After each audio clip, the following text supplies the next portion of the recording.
તારીખ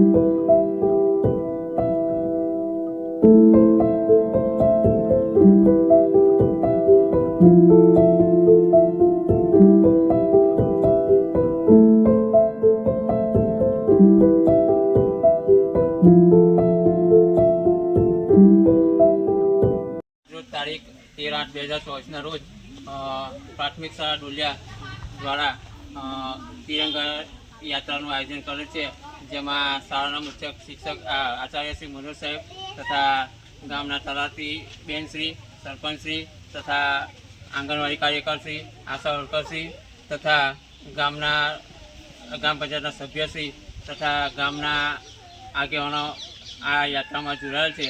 એ બધાનો ખૂબ ખૂબ આભાર.